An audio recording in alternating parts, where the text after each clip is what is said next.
Good morning, everyone. Thank you for joining us in this series of talks promoted by the United States Spiritist Federation every Saturday morning at 11 a.m. Eastern Time. Today, I'm so very happy to be here and host this talk by Luiz Lima. Luiz is a good friend, and he returns to our talk today to discuss the power of thoughts. Before I turn over to Louise, I would like to take a moment to do an opening prayer. I invite all of us to close. And as we close our eyes, let's take this opportunity to connect, to open our hearts, to open our minds to all the spirits of lights who are here with us today. Along with those spirits of light, our benefactors, who guide us during our journey on earth. We ask that we all may be blessed. May our dear friend Louise receive the inspiration during this talk, and may all of us who are here present be touched by his words of wisdom. So be it. Louise, welcome. Hope you're doing well. Doing well, thank you very much. So very happy to be here, part of this program Very to good. present this topic. So thank you very much for having us. Yes, very good to see you again. And your talk about the power of thoughts is great. I really look forward to hearing from you and learning from you. Thank you. Thank you so much, Luis. But before Luis begins his important message, please allow me to introduce him. Luis is a researcher on the scientific aspect of Spiritism. Luis facilitates studies on how to bridge science and Spiritism in Portuguese and English. He is a lecturer in the Spiritist movement. He has done lectures locally and also in national seminars and events. Luis also holds a degree in electronic engineering and he works in the computer network industry. I would like to remind everyone in the audience to please send your questions, send your observations, your comments via chat throughout the talk. We will allow time for Luis to address those as after he concludes his presentation. So, Luis, please take it away. Thank you very much, Marcia. And it's once again, it's so such a pleasure to be here talking about the power of thoughts, and they are powerful, believe me. So I wanted to bring you some of the images here that might facilitate a little bit. The subject, it's very lengthy because it has several different variables and parameters that we can use to talk about it. So we decided to take the simplest one, which is let's try to establish this. There's a mix. I would say there's a mix between words such as brain, mind, thoughts. They all got mixed together. So let's try to clarify this a little bit. And we start from the get-go. What is thought? What's the concept of thought? In general, there are two general lines about thought. One line, one way of seeing it, in general, believes that the origin of the thoughts are in the brain. For those who think this is the case, they understand one way, but there's another way to understand it. And those are not the only two, but there's a second way. These are the two most popular, which is, well, the origin of the thought is not in the brain, it's in the mind. Okay, let's try to understand what's being said here before we go any further. For those who believe that the origin of the thought or thoughts is in the brain, the first question that comes up is, okay, tell me where in the brain they originate. The brain, as we know, by the way, with the advent of neurosciences, we are very knowledgeable. I would say we don't know everything, of course, but we are very knowledgeable. When I say we, is those who study and research, but we are very knowledgeable about how the brain works by now, and we still cannot answer that question. Where in the brain does thought originate? Another question that comes along is, what is it made of? And the third question is, what is the speed of propagation? These are questions that have been, around us for a very long time. And we still don't have the answers, black and white answers for those things. Those are questions for the people who believe that the brain, thought originates in the brain. For those who think that thought originates in the minds, it's almost the same thing, except that mind is something like it's like a blurry concept. It's not really a straight black and white concept. When you say minds, different people understand different ways. So there are different interpretations about the word mind, and anything that attaches to the word has different interpretations depending on the person. So for those who believe that thought comes from the mind, whatever they think the mind is, the first question is, okay, how is it formed? Because the mind, meaning it's not the physical brain, it's not cells in the brain. So then how would it be formed? How would these thoughts be formed? And the same other questions. What is it made of? And another question, which is the same, what's the speed of propagation? So for us to try to make a choice, if you will, do we think the origin is on the brain? Do we think it's on the mind, or none of them? Okay. We are going to ask you this. Think about it. Do discarnate spirits think? Well, according to Spiritism, yes. And big time, by the way. If discarnate spirits think, we have just eliminated the possibility number one, in which we believe the origin of the brain, of the thoughts is in the brain. That gets eliminated, because if discarnate spirits think, there is no brain, there are no cells, there is no physical instrument for that. So just by trying to address this question, we lean to number two. The origin is on the mind. Again, the mind is something, let's explain a little bit better, because it's not very clear.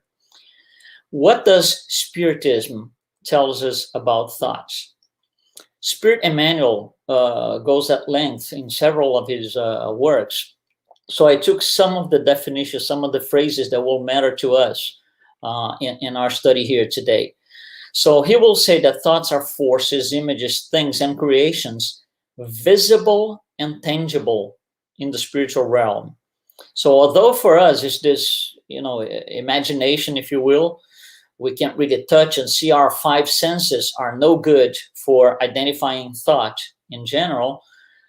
For the spirit realm, for the spiritual world, it is something visible and tangible.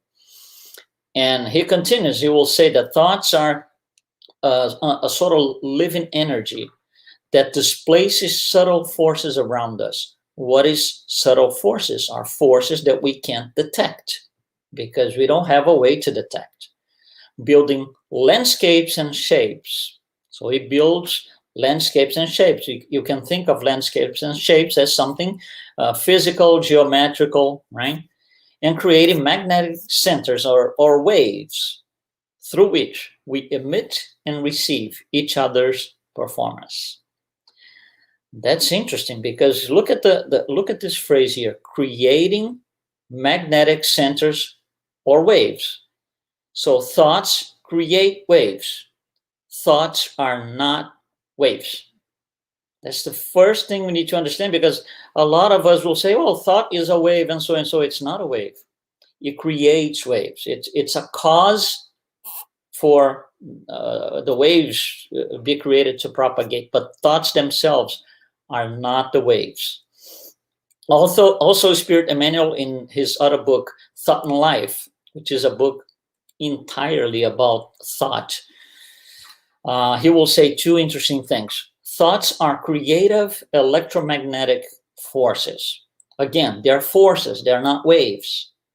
And they are electromagnetic forces that propagate by means of subtle waves. Same thing again. Thoughts are not waves. They propagate using the concept of waves.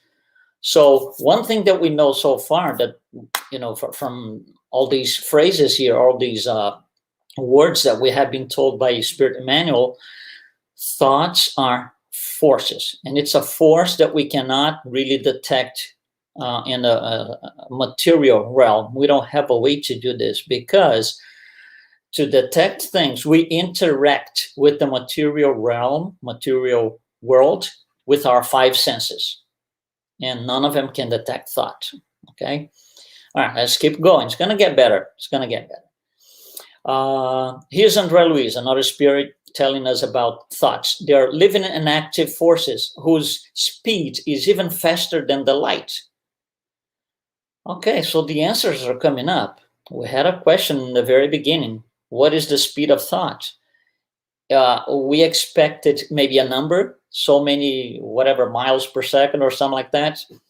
No, all we need to know is it's faster than light. And that alone puts us in a totally different scope of study, because it gets out of the material plane where we kind of have control, and here we don't. And here, again, Spirit Andre Luiz, in his book, The Mechanics of Mediumship, thoughts are essential agents. This is very interesting, people. Essential agents for all accomplishments on the physical and extra-physical planes. All accomplishments, all excludes none. Okay, so thoughts are the base for everything. They are the essential agents for our action in the physical plane or in the extra-physical plane. Those are the forces. Again, thought is the force.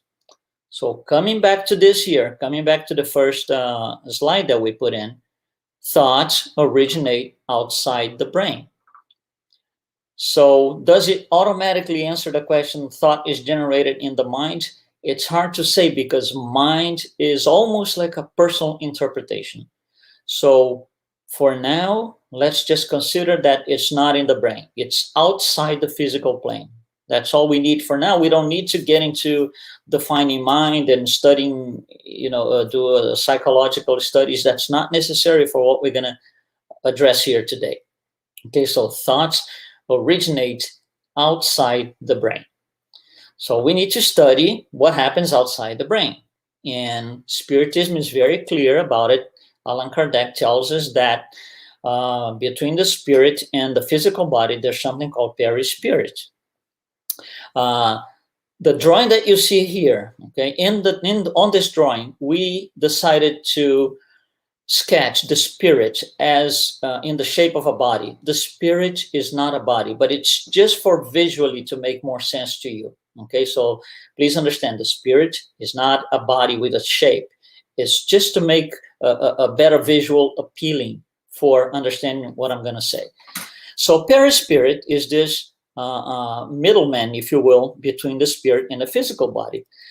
And based on that, Allan Kardec, throughout his work, explains a lot of things. But not all of it can be explained if we don't detail a little more. So Spirit Andre Luiz tells us, in order to explain a little bit more, go deeper in details, I need to kind of dissecate the perispirit. So we are going to divide the perispirit in 3 bodies that he claims to be: the mental body, spiritual body, also he uses causal body at times, and etheric double. So these 3 bodies is what Allan Kardec originally considered or called the perispirit. Each one of these bodies, again, the spirit is not a body. Okay, it's just visual representation. But each one of these levels has a purpose. So at the spirit level, that's where we have all our vices and virtues. When we respond to something, somebody comes to talk to us, we don't like the way the person talks, and we're going to react badly. So instead of choosing from vices, from virtues, I chose from vices. I could have done the other way around. Instead of choosing from vices and be aggressive, I could choose from virtues and be more polite. And so the vices and virtues are all the way up on that level.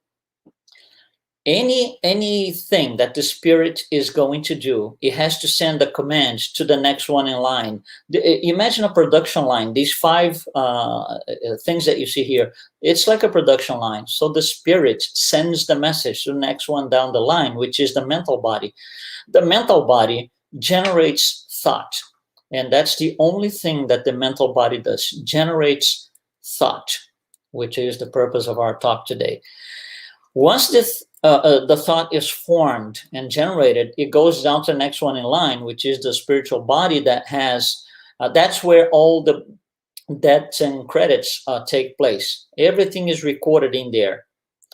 The Hindu called this karmic body because of exactly that. That's all the goods and evils are recorded in there. From there, it goes down the line where we have the etheric bottle, where the vital fluid is, also called ectoplasm. That's a study for another day. It's very complex, but that's where the vitality is. And from there, it gets to the organs and tissues. So things have to travel all the way down from the spirit to the physical body.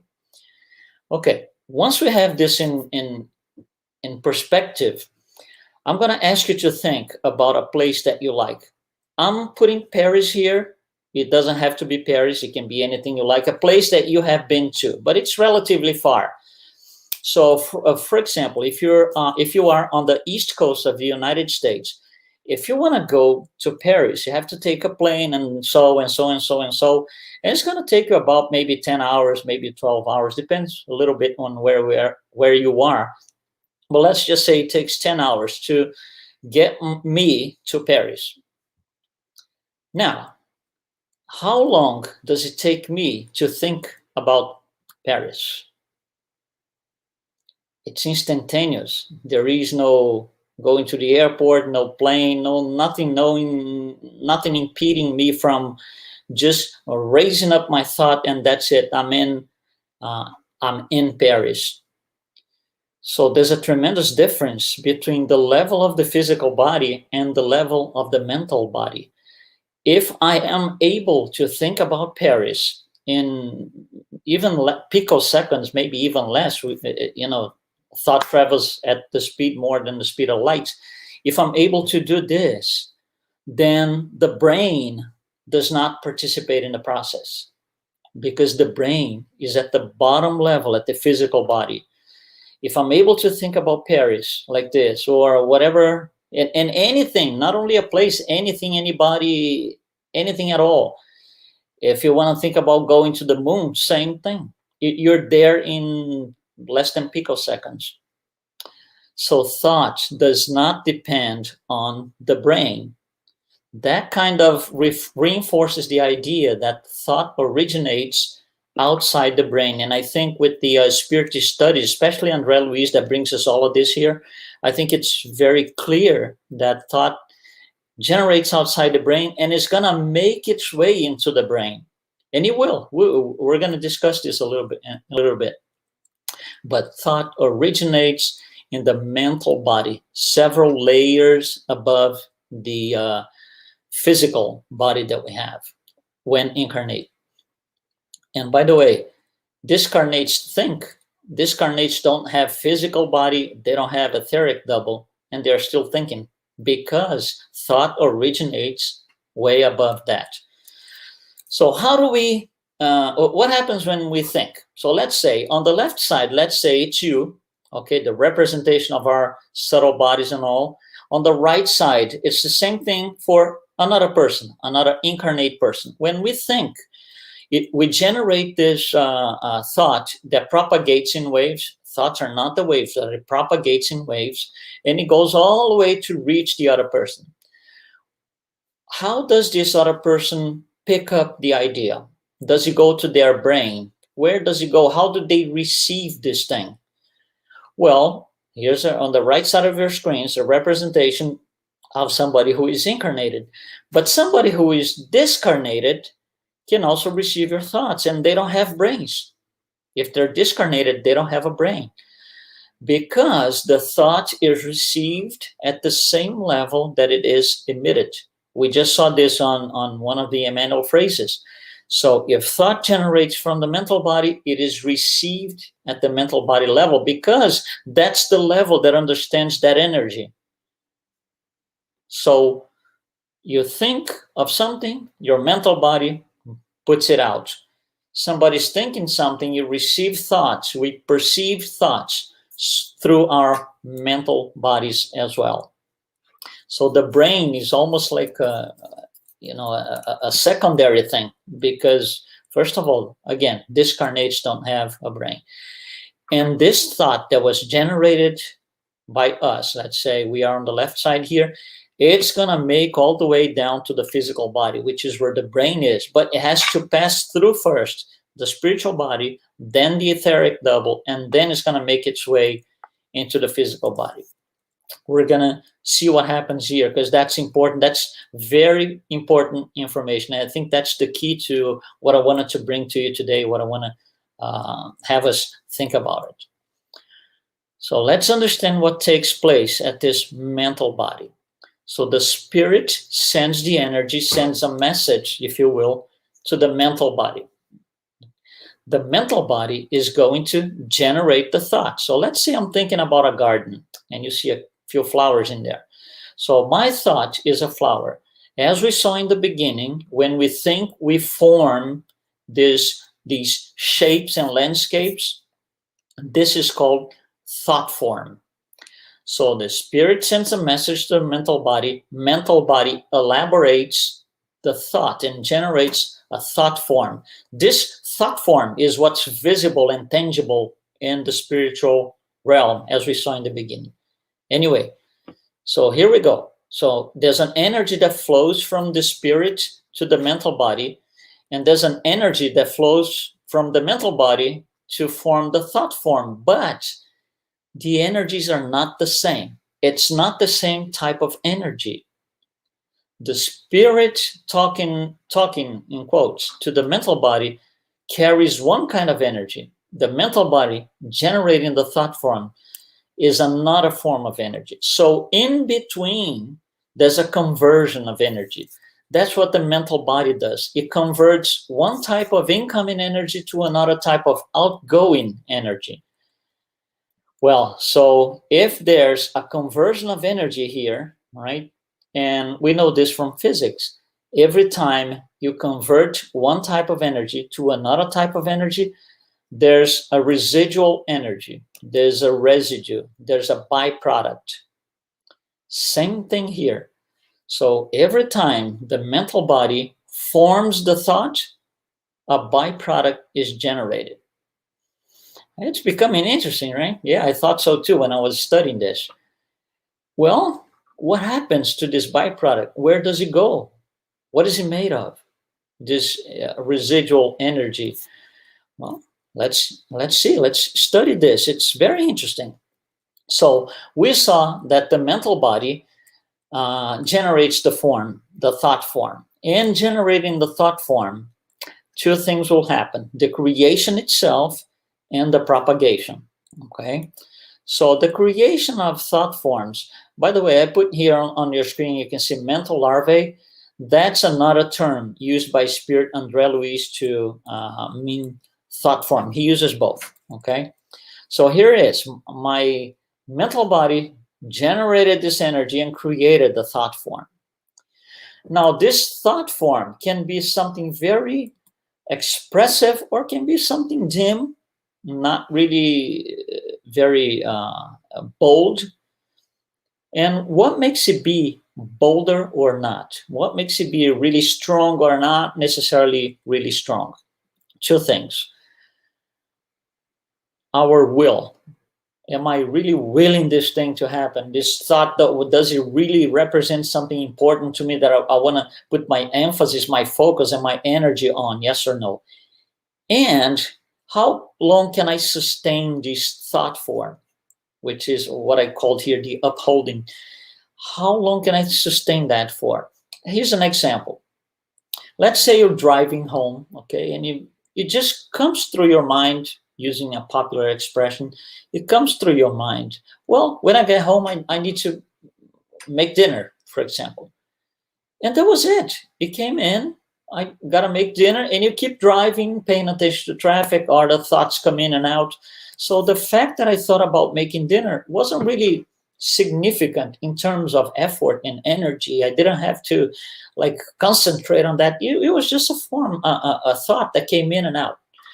So the sustaining that was really, really minimum time-wise. The upholding was minimum. The will also was not necessarily great. So it's a very dim thought. Some other thoughts are different. We sustain them for a long time. We want this thing to happen. Unfortunately, because of our level of evolution, a lot of these thoughts are negative thoughts. They're vice-based thoughts. So we really want to, I really don't like that person. He keeps going and going for hours and days and months and years. Because if we keep sustaining that, the thought's going to be one of these bold thoughts. And same for the will. So will and upholding is what's going to make this thought be more bold, I would say, or not. That's at the creation time. Now, there's also the propagation. Propagation is in waves. So the thought originates in the mental body and is going to be put out there. Waves propagate in several different ways. For what we need today, I'm just going to say very briefly, waves can be short or long. And there's a difference between them. The difference that we as spiritists need to know today, we're not doing deep physics or anything like that, studies today. Short waves are very intense and they have a long range. They go really far. For example, in the 70s and 80s, it was very common to have a short waves radio, depending on your age. Right, you were able to see to know those shortwave radios. For example, somebody would say something in Europe, transmitted in shortwave radio. You would catch it down in South America easily, and it was a straight shot. No satellite, nothing like this. No, we don't have anything like that in the 70s and early 80s. So the shortwave goes a long way. The long waves don't go too far. They, for example, long waves like FM radio, you need, if you're in a city, start driving away. There's a point after maybe 20, 30, 40 miles, you don't hear the station anymore. It starts to fade out, and then you don't hear that anymore.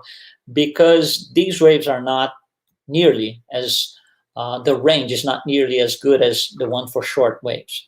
Okay, so that you understand. Now, short waves, the powerful ones, are usually linked to true love, unconditional love, charity, anything love and all its variations, anything that comes out of it. Long waves are usually linked to material aspects, vices, and things that are not the anti-love, I would say. So short waves, okay, brings us, when you think about it,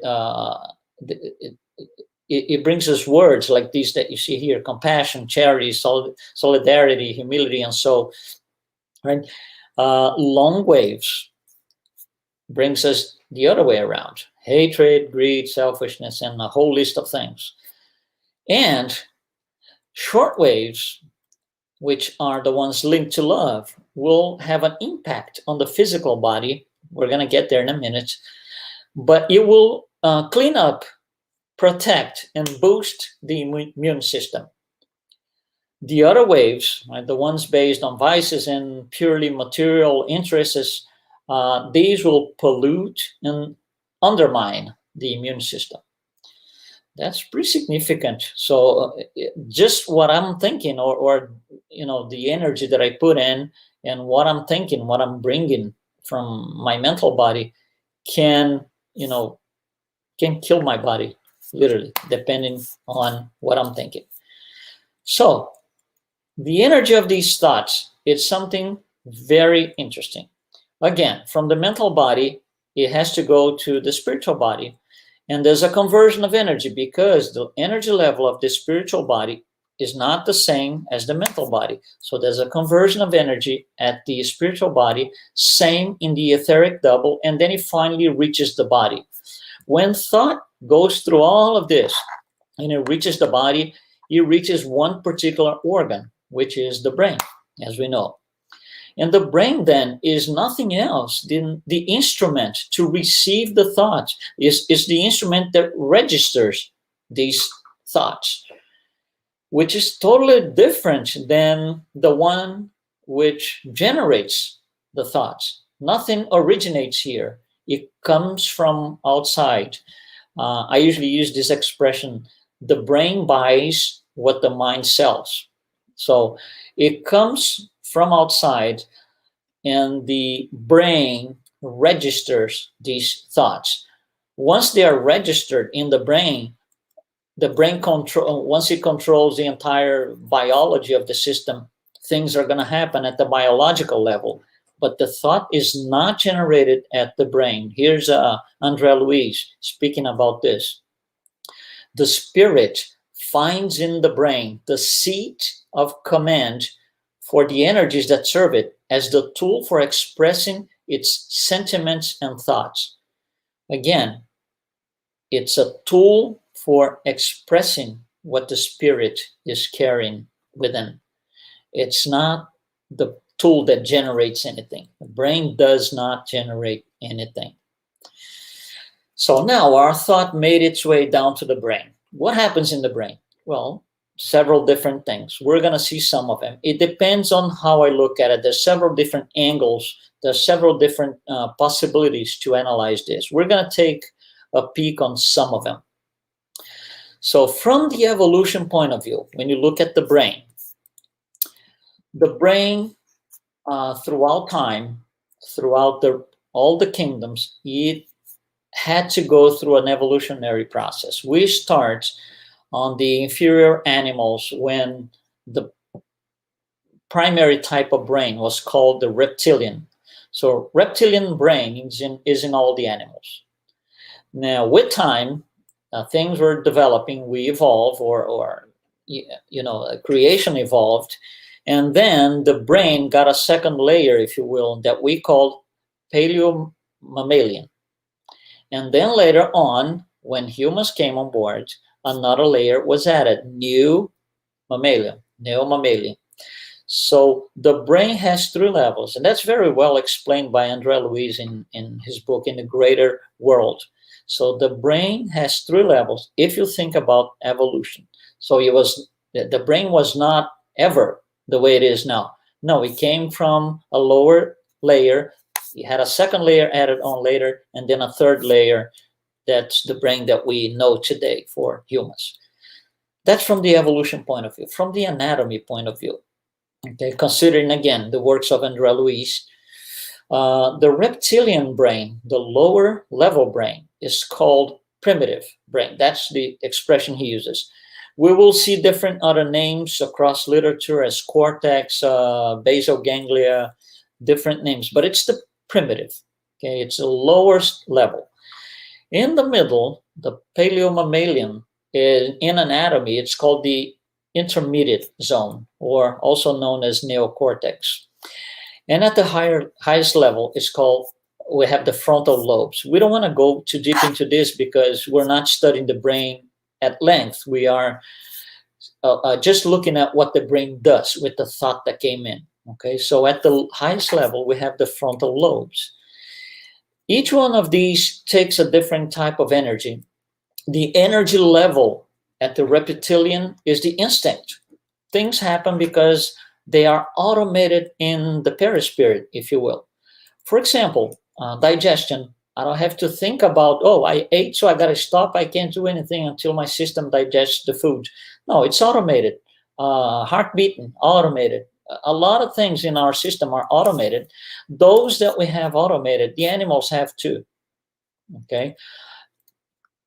The second layer number two, the energy type is what's happening today. It's us now. It's the now. It's us moving and talking. I'm talking to you. You're listening to me. That's the moment that we are living now. And at the highest level, we have sublime components. Okay, things that we can do different from instinct. Let me try to give you an example. Can you scream? I can. I think you can too. Can monkeys and lions scream and roar? Yes, they can. So screaming and things like this, it's at the very lowest level. It doesn't require any ability. Any of us can do, us animals and us humans. Now, playing the piano, can the lion do that? Can the giraffe do that? No, they can't, because it requires sublime components. So that's the difference, more or less, in terms of the energy type that each of these layers of the brain carry. in terms of each physical person, each individuality. In the lowest level, what we have are impulses, which actually trigger instinct, but we have impulses. Animals act by impulses. They don't really think in the first moment. In the secondary piece of the brain, the second layer, it's our current conquers. It's what we have today, what we have accomplished, what we have done. We are able to analyze and see, oh, I did this, I did that. Okay. And the third level is what I want to do. It's my objectives, my goals, something that I have to plan on. I have to put a strategy on. Animals can't do that. We can. What is our focus? Okay. At the lowest level, our focus is the habits. Everything is automated, things work, and I don't have to worry about it. That's the lowest level. At the second level, it's my effort to make things happen. I'm living here, then I have to eat. I have to take care of my body. I have to do things. I have to do my work. That's the effort that we carry in the current moment. Of course, we have to have the will to do that. And at the highest level are my creativity. Well, I really could do this instead of staying where I am right now. I want to go to the next level. I want to do this and I want to do that. I need to do different things in 10 years, in 5 years. Okay, so that's the focus. At the conscious level, a consciousness level, at the lowest level, it's the subconscious. On the current level, conscious, it's what I have right now. And at the highest level is the superconscious. And finally, in terms of timeline, if you think about timeline, at the lowest level, we're living in the past because that's our animal part. Now, we are living in the present at the second layer. On the third layer, we are planning for the future. So you see the three layers of the brain, they do different things. Of course, one depends on the other, but they do different things. And that kind of explains why we can do things that the animals can't do. Okay, there are requirements that need to be met for certain things to happen at the highest level. Okay, then I'm going to show you this phrase here, which is very interesting. This author, Eckhart Tolle, is very well known in the US. He's a very well-known spiritualist here in the US. He's sold several books. He's actually from German, but he has conquered his space in the literature because of the way he brings things up and he makes us think. And here's one interesting phrase that he says.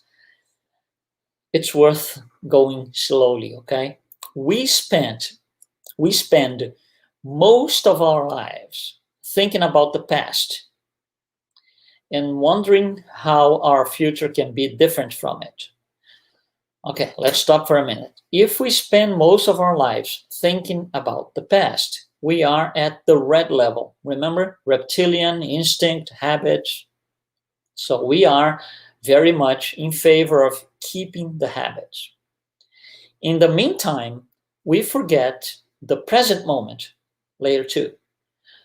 Postpone our achievements, future, to a distant day and create dreams that will make us happy if they are fulfilled. So you see, we keep postponing reaching the third layer. We keep the habits of the first layer and keep doing the same thing. That's what he's telling us here. We hardly ever risk going up to the third level and do something. That's, of course, a general statement. It is not valid for each one of us, but for the majority of the people, yes, it is.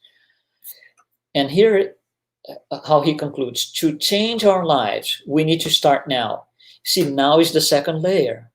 If we are on the first layer, habits, in order to get to the third, we need to start now. And then we can get to the third layer. This is a very powerful phrase on a very powerful book in terms of penetration in all humanity. It's a very famous book, and it's completely in line with what we have been told by Spiritism in general, especially when we look at what André Luiz just told us, and I put those graphics for you. And I want to bring something else to you. I want to bring you Ellen Langer. You see here, she wrote a book in the early 80s, Mindfulness.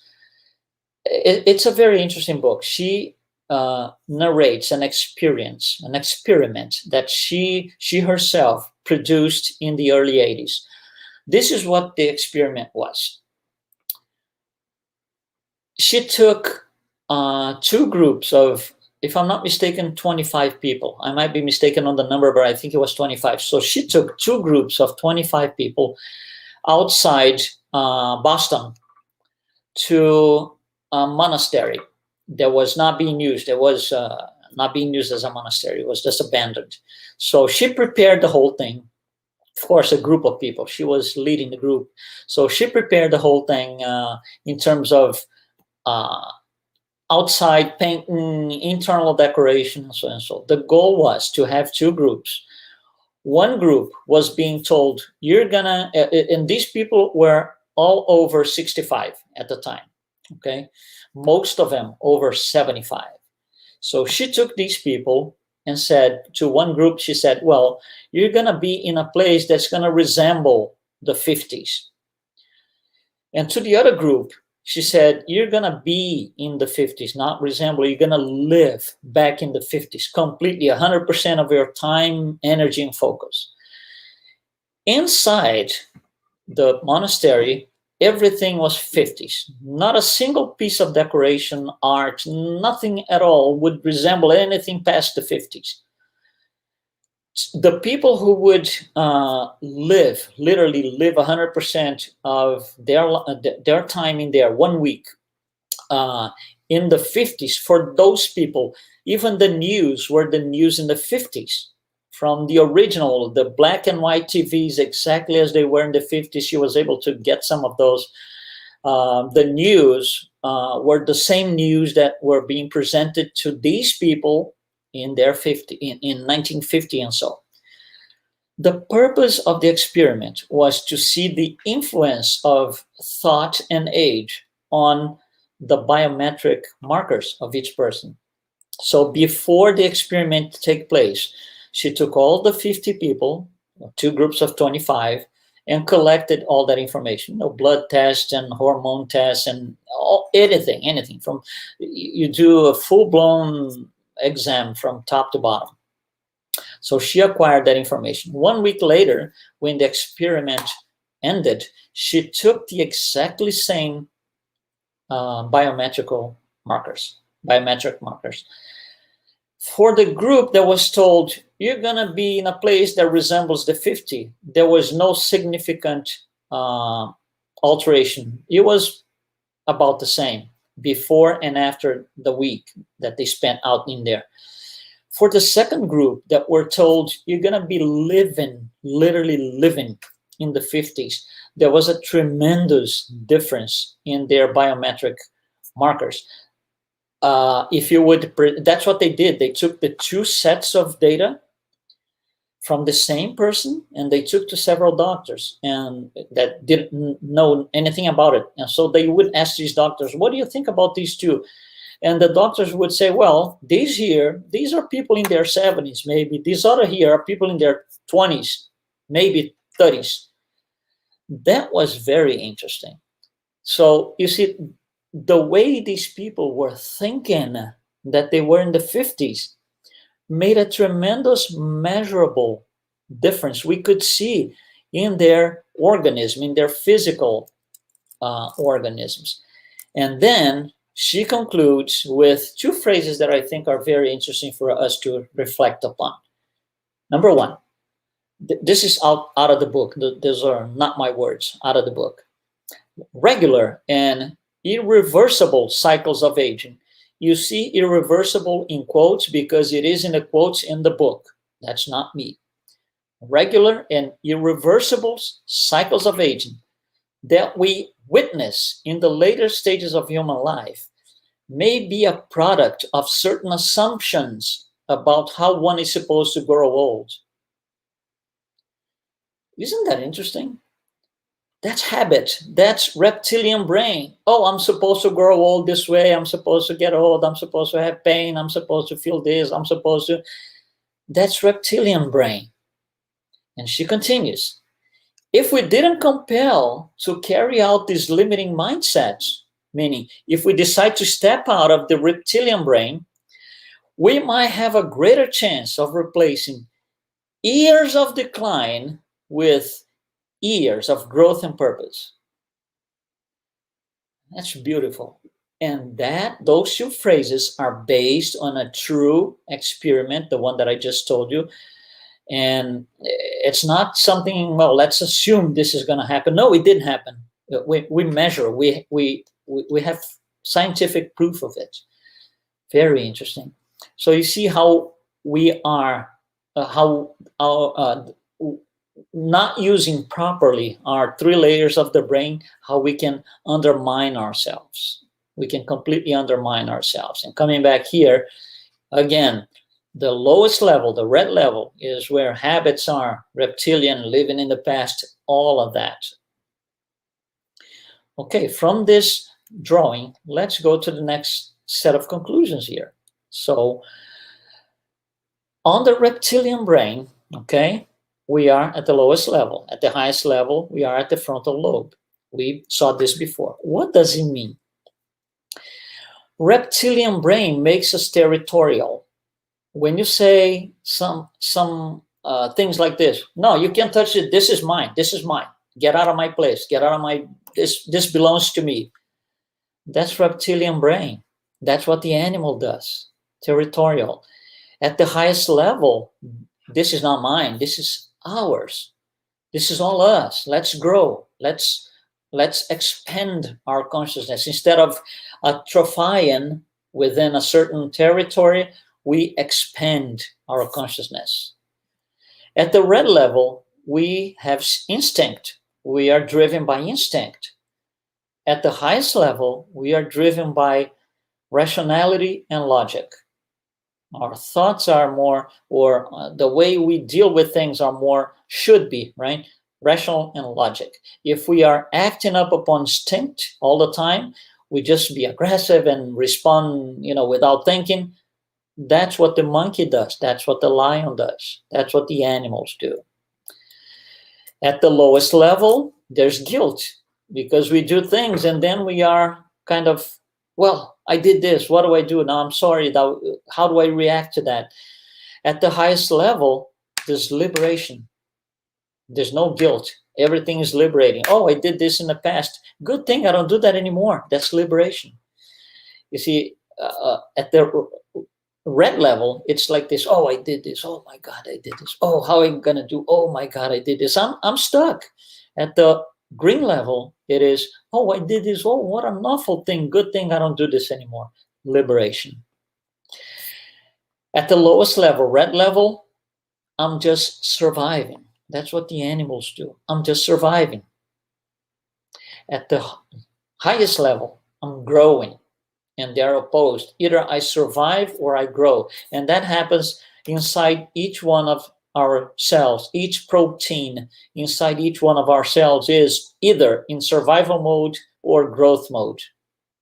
Of course, the cells follow the spirit, but it goes down not only to the brain general conscious level, it goes down to the cell level. At the lowest level, there's fear.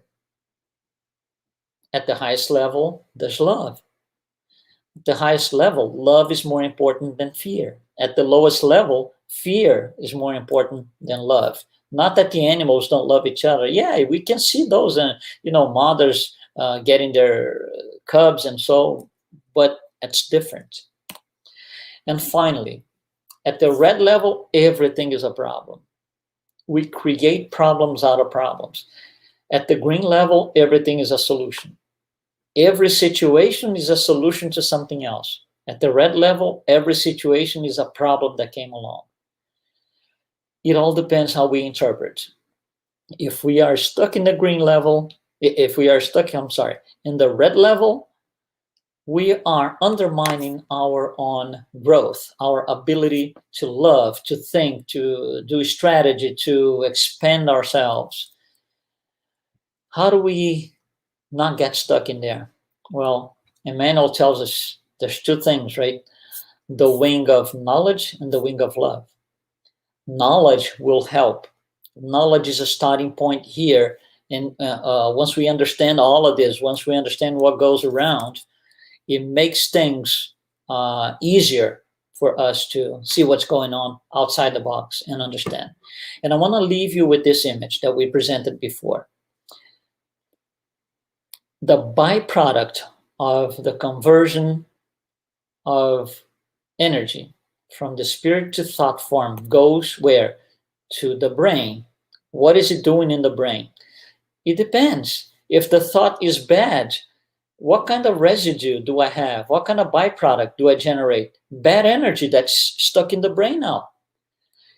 If I think something good and nice and beautiful, if I'm at the cherry level, love level, what happens to this byproduct? It carries that energy. It carries the good energy of love, of charity, of meekness, and it's going to go to the brain. So the brain gets the residue that the mental body generates and creates. So if our thoughts are good things, good energy, love, and so, our brain is going to make good use of it. And there's a general feeling of wellness in the physical body because the brain commands the physical body. If the brain is sensing that everything is good and well, the whole body is going to follow that. When my thoughts are negative, when my thoughts are revenge and I don't like this and negative things, what happens to the byproduct? It carries that energy. The brain lives based on that energy and makes the entire body follow along. So friends, I wanted to leave this image here. Just take a good look at it and let's maybe change the way we think. Let's maybe consider changing the way we feel about ourselves and producing thoughts has an impact first on me, on my brain, and then maybe if on the others. They can block my bad thoughts and receive my good thoughts, or the other way around. I don't control this, but I control what I put in my brain, and that matters to me. So that's what I wanted to present to you today, the power of thoughts. They are really powerful, and I appreciate you participating with us, and hopefully it's gonna give you some light on the subject. It gave light to me. Thank you so much for everything. Thank you. Thank you so much, Luis. Let's go ahead and listen to some of the questions and hope we can comment. We have about 15 minutes right now. So Okay. everyone, if you have any comments, any questions, please put in the chat window. So we have one from Luis Vilaka. Hi, thank you, Luis. To Luis. Once the thoughts are formed in the mental body, part of the spirit, does it mean that thoughts are universal fluid? Good questions. What are your thoughts, Good question. Okay. Luis? Yeah, the generation of thought is by modifying the universal fluid. So the mental body has the ability to modify the universal fluid and convert to thought forms. Now, let me just make a quick parenthesis here. Personally, I don't like to use, that's just me, okay? I don't like to use the word universal fluid because it might be a little complicated. Universal cosmic fluid is at the purest level. It's at the God's level. It gets modified as it comes down. The fluid that we are talking about here is the planetary fluid, which is already modified from the universal cosmic fluid many times over. So we are living within this planetary fluid. The thoughts that we have here are modifications of that planetary fluid. It comes from that. Thank you. Thank you, Luis. I hope it answered to you, the other Luis. And we have another one. We said, Luis, you discussed that the thought is originated and is received in the mental body. Hence, the brain is secondary in this process. Can you talk a little bit about the impact of this information in reference to Alzheimer patients? And I think the question is really for those who have family and friends with Alzheimer's.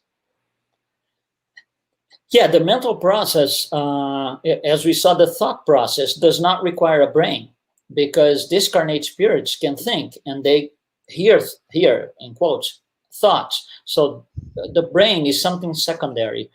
Uh, Alzheimer's doesn't necessarily has to do with the thought. The thought is transferred or transmitted to the physical body at the brain through all the process that we explained. But if the physical body has some sort of damage or difficulty on that organ, the information might not be transferred properly. And that's what happens in cases of autism, Alzheimer's, because those are diseases where the organs have been degenerated. It's a thought is prior to that. The thought makes its way to the brain, but it's processed, I would say, imperfectly in the brain because of what goes on in there. Same for accidents. People with accidents that hit their heads hard and damages part of the brain, they will have the same physical limitations. They still think, and we know that because how many times do we hear that people are in the hospital in coma and they have a brain damage or something? They come out and they will tell you everything that happened. So. Thank you, Luis. That's very comforting to know, right? Yeah. So Daniel, thank you, Daniel, said, if thoughts are creative forces, why is it that the majority of the time our will and or desire are not materialized as we wish?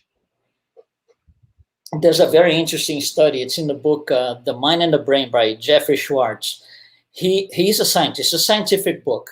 But he at one point, he's going to talk about free will in the brain, not free will, the Spiritist concept, free will at the physical level in the brain. And they come to the conclusion that between the time that the brain receives a command from the upper realm and it's going to act upon. So let's say, for example, I'm going to close my hand like this. So there's a command from the spirit that says, "Oh, close your hand right now," and I do this. Between the time that the brain receives the command and it actually moves, sends trigger signals to the muscles to do this, there's a 200 millisecond interval. That is the time for free will to kick in and say, "No, I'm not doing that." So you see, although we generate thoughts, not necessarily they become actions. You can think of something, for example, well, once I finish over here, I'm going to go to the supermarket, and I don't go. The thinking not necessarily becomes physical action. But once the thought is produced, you can never unproduce, if you will, right? You can never take it back because it's out there. Once the waves are propagated, you cannot unpropagate the waves, but not necessarily it's going to be processed at the brain level and making an action out of it. Thank you. Good explanation. Yasko, hi Yasko. She says, loved Ellen Langer statement, to grow old is a state of mind and attitude, not an irreversible determinism. So how the environment one is inserted in and plays a role. Do spiritualism or materialism goals help better to get out of this reptilian mode? Okay, let's first of all, we are spirits and material parts at the same time because we're incarnated. So we have a part of us is on the spirit, part of us is matter.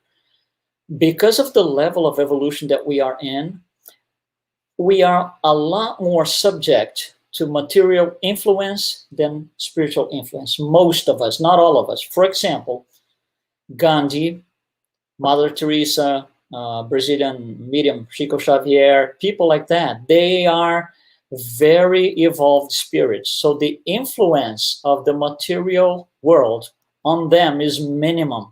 They, if you look at their stories, are horrible in terms of what they had to go through in the early life, and abuses and all kinds of things.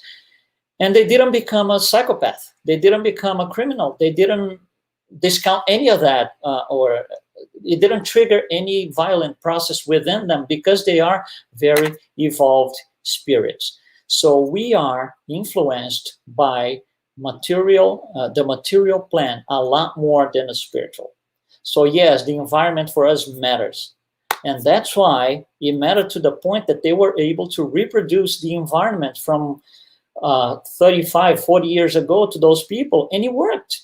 That's proof of it. That's proof that the material realm puts a lot of influence on us. We act and react to that environment a lot.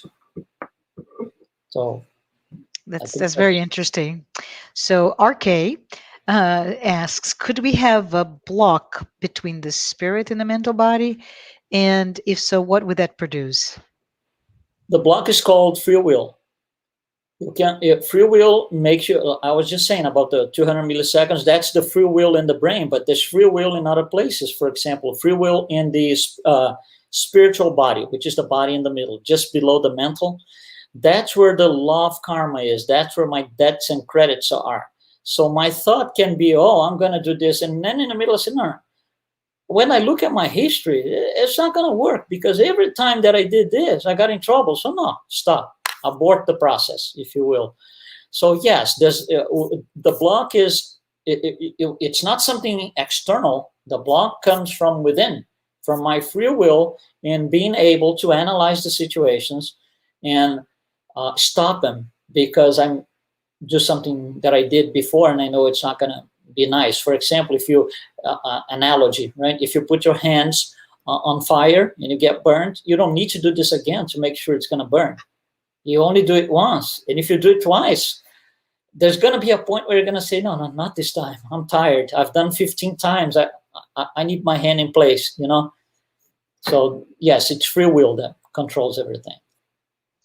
Thank you. Glausio, hi Glausio. He asks, why is it so easier for us to be controlled by fear, i.e., by our reptilian brain? Because that's what the focus is on. If our focus is on the reptilian brain level, not the brain itself, but the level and everything that comes along with it, yes, we are in fear. You see people like, I was just saying, people like Chico Xavier and Gandhi and Luther King and other people, if you tell these people, well, you can't do this, they will say, why not? It doesn't make any sense to them. Can you tell Gandhi that say you cannot face the British, monarchy or the British, high level of government? He will say, of course I can, and he did. For most of us, we would say, oh no, you feel fear. He was able to understand that love would have him overpass all of these things.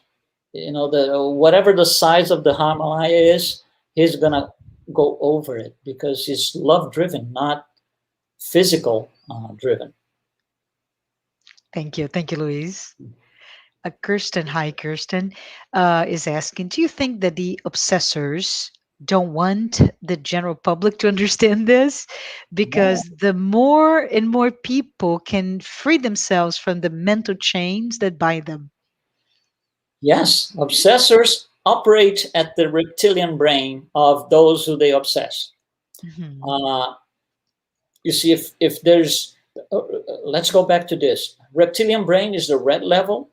Mhm. Remember that. The red level ties into vices at the long energies, the long waves. They are tied into vices at the human level. So if you are reptilian, you're not in love mode. If you're not in love and growth mode, you're in survival and fear mode. So you're allowing things to come in. When you grow, nothing is going to come in. Nothing bad is going to come in, because you're expanding your consciousnness. You are conquering things instead of being conquered by fear and by that's what the obsessors use. So they conquer those who they obsess by inviting themselves in and operating at the lowest level of the brain. So, for example, the person who is being under control of an obsessor, they will act upon instinct and fear, and they will grunt and roar. They are not thinking. They are not. Oh, okay, hold on. I shouldn't be doing this because that's not. No, they can't perceive that way, because their third level is shut down. The second level ties into the first, and then they, when the obsessive process is really, really, really intense and bold, the level of domination is so much that the obsessor will say, well, you go up the building, go to the 30th floor and jump. There's no green level in there. There's no blue level in there. It's all red.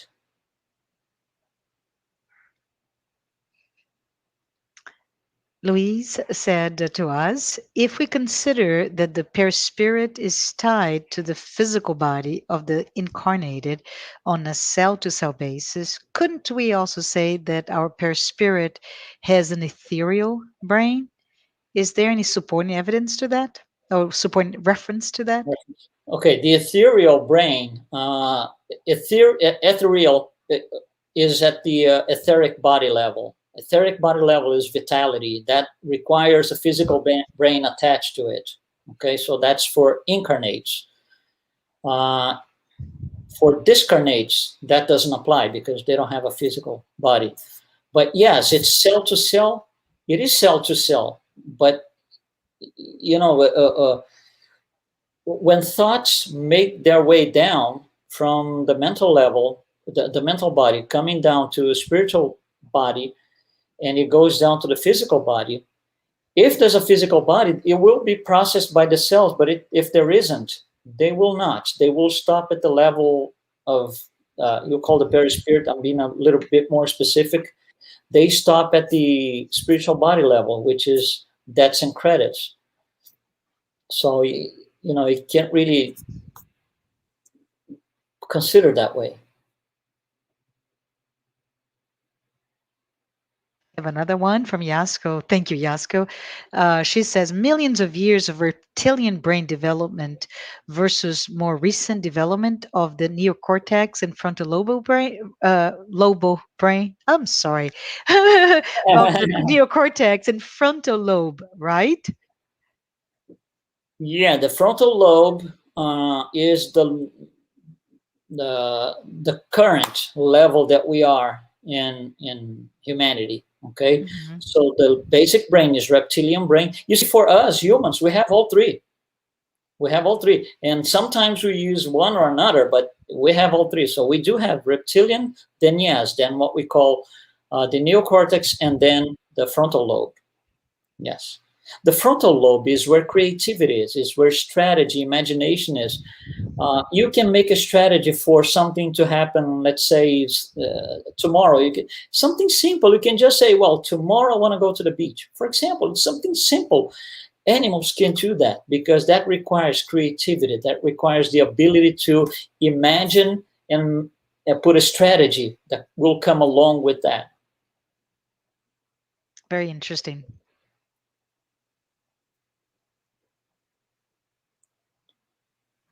And RK sent another question again. So thank you, RK. Do you mean short and long waves as time? How long do we think about something? The waves are propagation. I'm not going into the time thing because that would be a physics study. That's not what I meant exactly. Short waves means they are, without going into physics, okay, because it wouldn't help us much here on the particular subject. Short waves carry the information with a tremendous impact. Long waves carry the information with less significant impact, okay? Sustaining the wave is different because you can sustain. Short waves are good things in general. The penetration of short waves are usually associated with love and good things. But sustaining works for both. You can sustain something that's good for a long time, or you can sustain something that's bad for a long time. sustaining, just it's the intensity of what you want to do, what you're thinking, not what you want to do, what you're thinking. The intensity of what you're thinking will depend on this upholding, or how long you want to hold this thought for. But people can think good things for a long time, for a short time. You can think of a bad thing for a long time or a short time. In the obsessive processes, especially the worst ones, the obsessor has a tremendous capacity or ability to sustain waves with will for a very, very, very, very long time. But the energy they carry is bad. It's something usually intrusive. We have another one from the U.S. Spiritist Federation page, and the question is, what's the difference between ideas and thoughts? Can you speak to that? Well, let's see if I can. Well, thoughts are a product of the mental body. Okay, it's something that's going to become feasible to the spiritual realm. An idea, for me, or my personal way of thinking, is more vague. A thought is more specific. A thought produces a thought form. Idea is not necessarily. I think it's more generic. For example, I want to do something good. It's an idea. A thought form is, I'm going to go to the charity, station down the street and help do something. That's how I understand. Okay. Thank you. Let me see if we have another question. Okay. And RK, thank you. What do you mean by short and long? Short and long And- waves. Yeah, we're yeah. coming back to physics. Okay. Waves are, let me see how can I explain without making it very complicated. And you gave an example earlier today, right, of the FM versus the short waves. Yeah. In the radio in the 70s and 80s, yeah, you would have a station saying Paris. You would go to like Buenos Aires and you would just hear, if you had the receptor for short waves. That's how powerful they are. Mm-hmm. So short waves go a lot. The range of a short wave is tremendous compared to long waves. Long waves really don't go too far. The FM doesn't go more than 30 miles or something. That's what we mean by short and long. That's a physics studied. I just mentioned because it tells us the range, how far they go. So short waves will go far, long waves will not. So the impact of short waves, good thoughts, is a lot more than long waves. So just taking a stab at understanding this, Louise, what you mentioned is every time I have good thoughts of love, those thoughts will generally produce a short wave versus Yes. a more negative thoughts. It's a longer wave. Therefore, the impact of good thoughts is far reaching and stronger. More significant. Yes. Thank you. Let me see if we have any more. We're coming very close to our probably our last question. We don't have any more, so let's come to this end of our talk today. And it's just so good. It's a lot to learn, and we can see that by just the range of questions and the number of them. And Louise, I want to thank you. I want to thank everyone who has been able to be here today and watch this live talk. And for all of you who have been following our weekly talks, next Saturday, which is March 27th at 11 a.m. Eastern, please don't miss Nathan Fonseca, who will be speaking about Abigail the Christian. And before we close, I would ask Luis to please say a prayer. Sure, absolutely. So let's close our eyes. You can follow us here on your computer, on your smartphone. Let's concentrate on the image of Jesus and all the good things he was able to bring us, all the good thoughts, all the information and the message he was able to convey to us. Let's always try to do our best to live by what he said, what he taught. We wanted to ask permission as well to the Father and Jesus to extend our blessings or our good thanks to all our mentors and guides, all of us. We appreciate the time that Jesus allows us to have here together, this opportunity for, once again, another study on everything that we were taught way in the past, that we can continue to be, all of us, enlightened and guided by the good spirits, and we can never deviate from the message that we should be studying and understanding. So thank you, Jesus, very much for this opportunity, and thank you, all our guides. So be it.